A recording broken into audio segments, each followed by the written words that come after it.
Hi everyone, it's Mike with Crane Realty. We're at the start of a new month here in July 2024. Hope everyone's doing really well out there. Today's video, we're going to be looking at the two previous months inventory, that would be June and May, to see what exactly the real estate market is shaping up to. When we talk about inventory, the real importance behind it is understanding why exactly certain behaviors are trending in our market, and inventory is a really great indicator of that. So simple economics, when the price of something increases, well, there's a reason for that. If inventory drops and demand increases, that usually pushes price to go up. If demand is going to be flourishing and there's so much, if there's way more inventory and there's very few buyers out there, which means a decrease in demand, prices can actually begin to drop. Sellers will compete against one another, something that we haven't seen in a good while, as currently we are a seller's market. But without much delay, I'm going to get right into the numbers so we get to look at this graph and understand our market a little bit better. This view is going to look at the last 10 years, and I'm going to be looking at, like I said, number of new listings in a month view. You could see from 2014 all the way up basically until 2020, we were pretty steady right here. And in fact, from 2016 to 2019, we had a nice little uptick. These peaks being the summertime, the springtime leading up to it, and then the fall, literally into the fall season, a trajectory into the holiday, and then back up again. So that's kind of that jagged look of going up and down. You could see right over here a little glimmer of hope that we did outperform last year in 2023. So when I click on data, you'll actually see the big bulk of it, spring, summer, obviously, and then some of fall time. Everything's basically above 200. I mean, even in the winter months, we had some above 200, and then even some 300s over here. Going to the last 4.5 years or so, that has really shifted.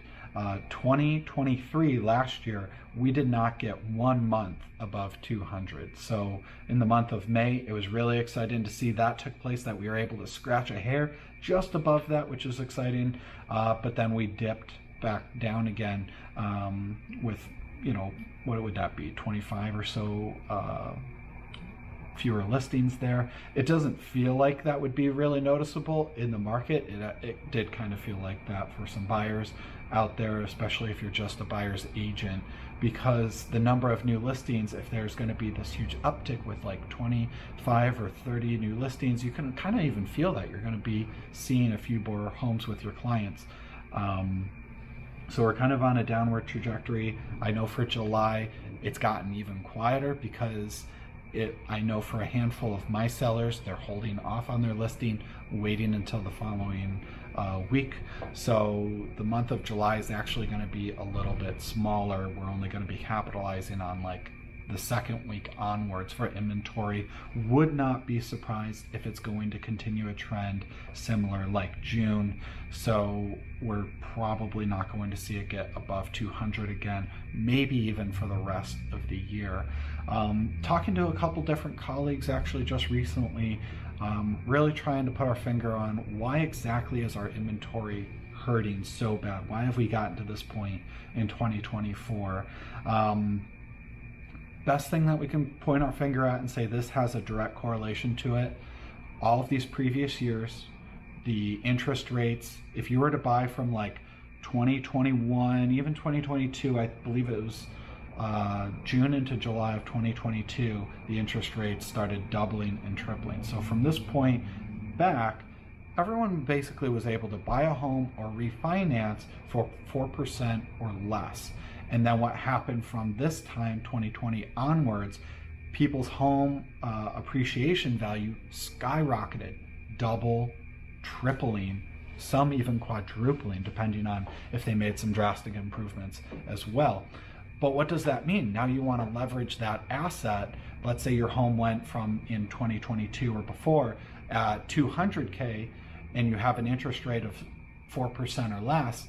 Now it's doubled. Now you're up to 400K. You can leverage that money but your interest rates are now up to 7%. They're roughly doubled what you were able to get before. Nobody wants to sign up for that mortgage payment. It's preventing a lot of people from